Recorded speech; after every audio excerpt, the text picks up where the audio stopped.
Seperti apa sih desa mandiri itu? Apakah yang memiliki banyak uang dan fasilitas umum? Seharusnya desa mandiri itu adalah desa yang bisa memenuhi kebutuhan akan sarana prasarana dasar dan bisa mensejahterakan masyarakatnya. Misalnya masyarakat membutuhkan jalan dan jembatan desa yang bagus, atau saluran irigasi yang bisa diandalkan sepanjang tahun. Nah, itu semua nantinya bisa disediakan dan dikelola oleh desa sendiri loh. Desa harus dapat menjadi salah satu kunci kekuatan ekonomi Indonesia dan sumber kesejahteraan bagi warganya. Baik itu petani, perempuan, masyarakat adat, pemuda-pemudi, anak-anak, kelompok penyandang cacat, dan kelompok masyarakat terasing tanpa kecuali. Nah, untuk mewujudkan desa mandiri itu, pemerintah telah mengesahkan Undang-Undang Nomor 6 Tahun 2014 tentang Desa, atau sering disebut Undang-Undang Desa. Undang-undang ini memberikan kesempatan bagi desa untuk menjalankan dan mengatur pembangunannya sendiri. Karena ya memang masyarakat desalah yang lebih tahu apa saja yang dibutuhkan untuk lebih maju dan sejahtera. Saat ini ada lebih dari 74.000 desa di negeri ini. Jadi bayangkan seperti apa pengaruhnya bagi perekonomian Indonesia jika semua desa tersebut bisa menjadi desa yang maju dan sejahtera. Karena itu, pembangunan desa menjadi bagian penting dalam Undang-Undang Desa. Untuk itu, semua program pembangunan desa harus direncanakan oleh pemerintah desa bersama-sama dengan Badan Permusyawaratan Desa atau BPD dan masyarakat desa. Program-program ini harus dimusyawarahkan agar sesuai dengan kebutuhan masyarakat. Baik itu peningkatan kualitas pelayanan dasar, sarana prasarana dasar, ekonomi desa, dan pemberdayaan masyarakat desa.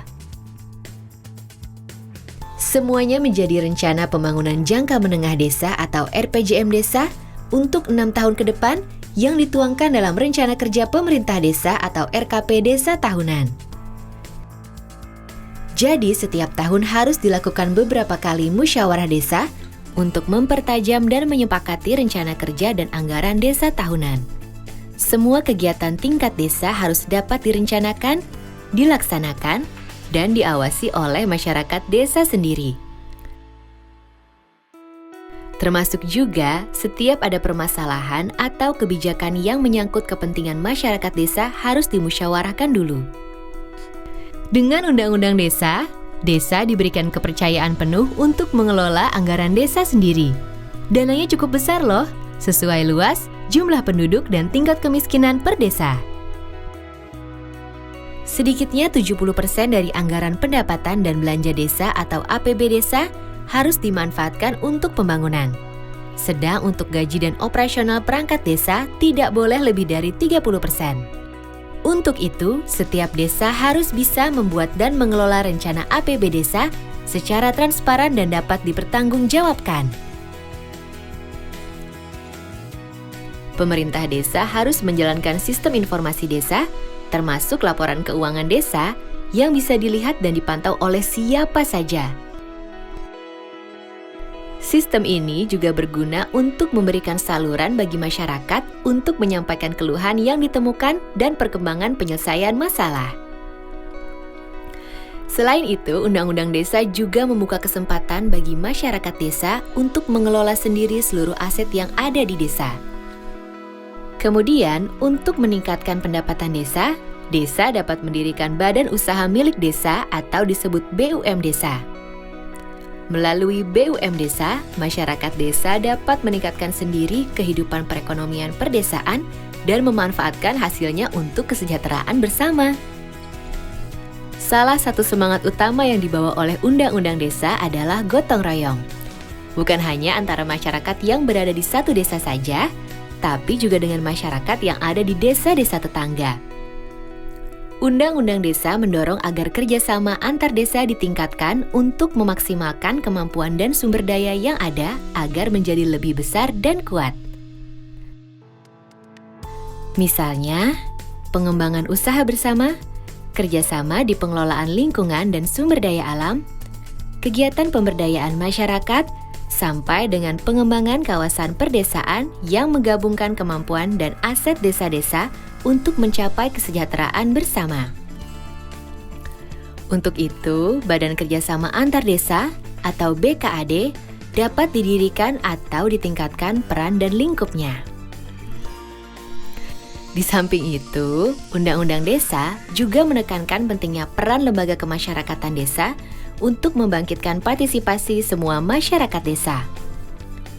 Lembaga kemasyarakatan desa berperan sebagai mitra pemerintah desa dalam mengelola semua kegiatan pembangunan dan pemberdayaan desa, serta penggunaan dana desa secara bersama-sama. Dalam pelaksanaan pembangunan, setiap desa akan didampingi oleh pendamping desa. Pendamping desa akan membantu memastikan kualitas pembangunan desa sesuai harapan, termasuk kualitas pemberdayaan manusianya.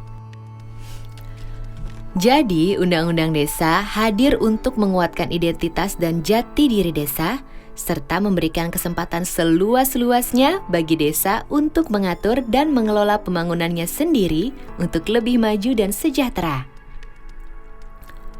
Dengan peran dan dukungan semua pihak sesuai bidangnya masing-masing, tentunya desa mandiri akan segera terwujud.